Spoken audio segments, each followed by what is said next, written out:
I did not do a wrap-up video for Feb, and here I am doing one for March. The reason why I couldn't do it for Feb was because from the mid of February till the end of March has been kind of a difficult time for me. There have been some sickness in the family and deaths in the family, so I had to deal with them. February was gone like that. So in this video I will just briefly mention the books that I read in Feb, and then we will get into details about what I thought about the books that I read in March. So let's get into my Feb and March wrap up.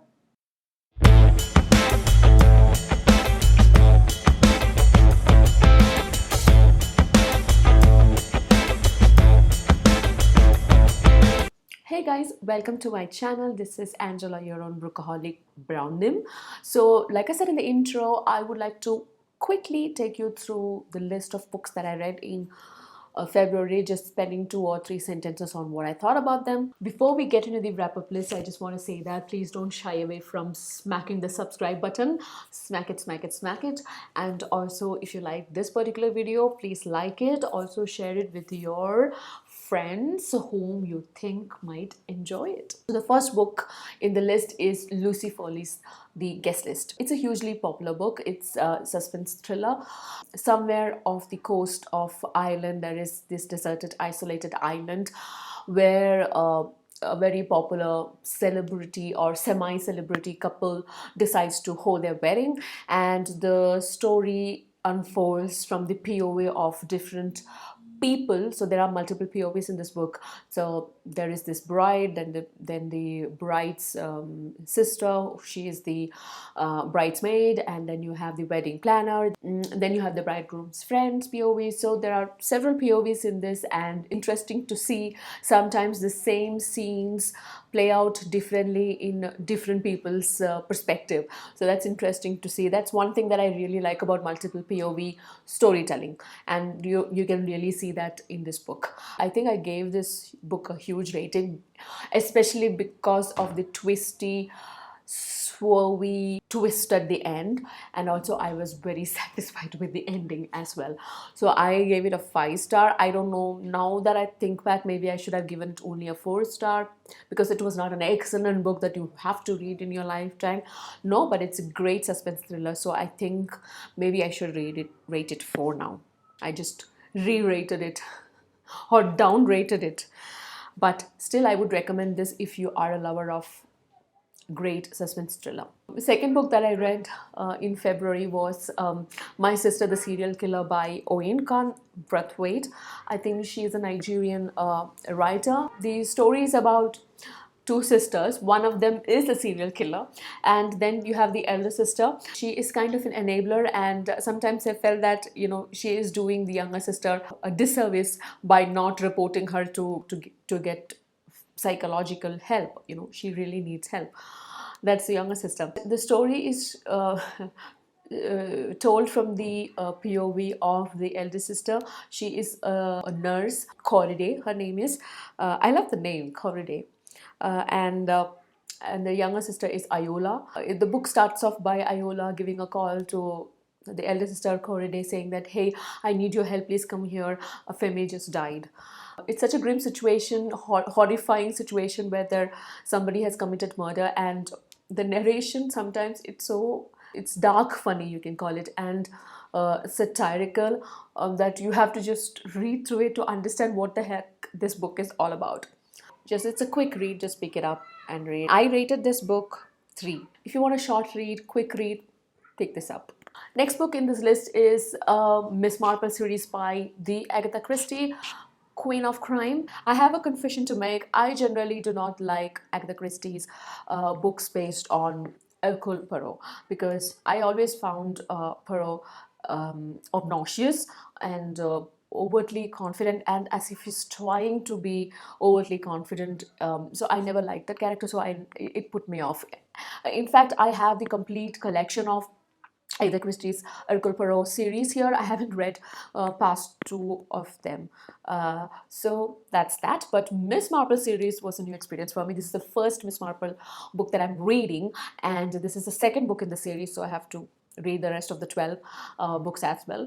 The story is about a body is found in a country house of a rich, respectable family of the Bantries, and they are acquaintance or friends with Miss Marple, and she is called in to help with the investigation. So I listened to this book on script, and in fact, both the other books that I have mentioned previously, Get the Guest List and My Sister, The Serial Killer, all the three of them I listened to them as audiobook on script. And so the I love the way Miss Marple's parts were narrated. So I love the way they use the voice. It's like, oh, I don't know, dear. No, it's not like that. I want to. So it was so nice. I really enjoyed the narration. So yes, if you really want a nice Agatha Christie crime thriller, go for it. Then in February, I did an amazing offbeat thing is that I managed to finish a non-fiction book that I started, which is this wonderful collection of essays by Arundhati Roy, which is Azadi, Freedom, Fascism, and Fiction. Even though I do not enjoy her fictional works that much, I love the way she writes her essays. You can say that you agree or disagree with her politics, but you cannot refute the fact that she is an amazing writer. She uses words with so much care and tenderness, and it flows out with such lyrical beauty, and that's what she does with words. Basically, in the wake of what's happening in our country now, like with the onslaught of fascism and Hindu nationalism, how are we faring? What are we doing? How are we facing it? Are we denying it? And what kind of language can we use for the things that sometimes is happening? What is the role of language in the political context?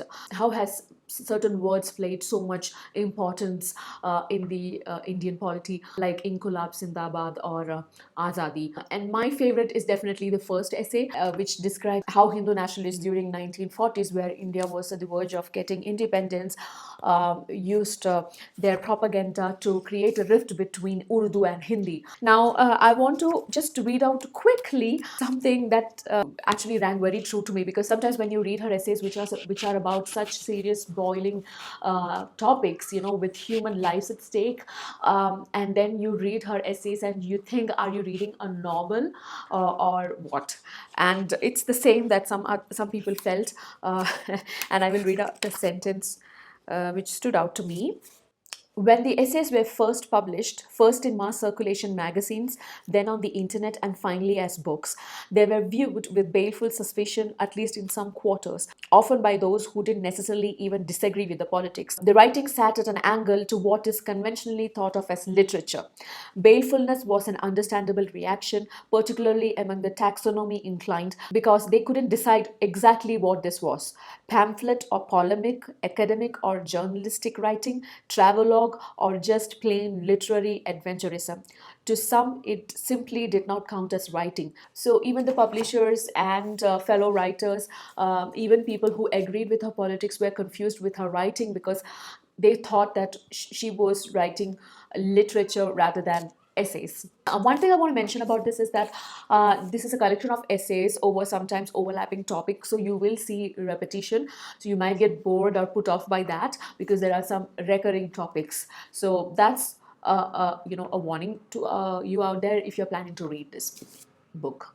I read a science fiction book, which is the first book in the Murderbot series, which is All Systems Red by Martha Wells. This also, I listened to the audiobook. The story is set in somewhere in the future, where the space business, like traveling to different planets, is controlled by big multinational corporations.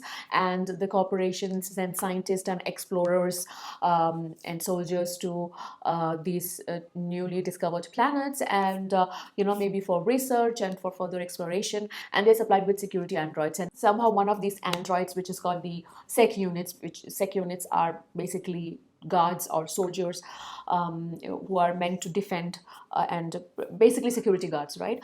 It hacks into its own system and disconnects itself from its governance module, so nobody knows that this has happened, and it kind of goes rogue, and he's accompanying a group of scientists which is exploring a distant planet, and the story is about what happens after that.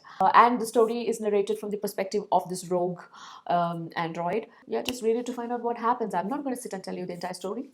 Go pick up the book and read it. Once Upon an Eid is what I read next.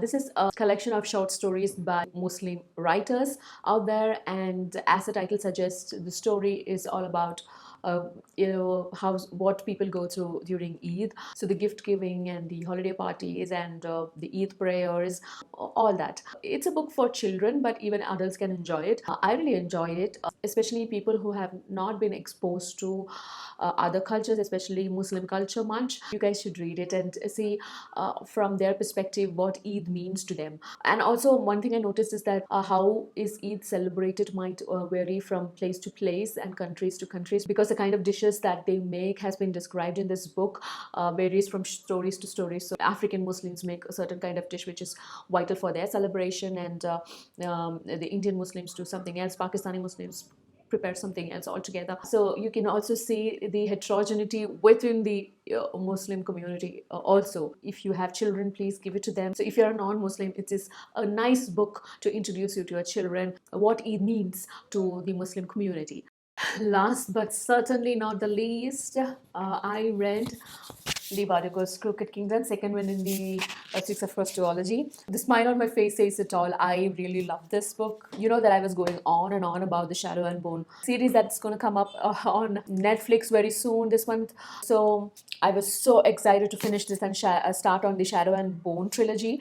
So I finished this in February. It's just as good as Six of Crows, if not better. So if you haven't read Six of Crows duology, even after me telling like 1 million times, then I don't know what else to tell you. Just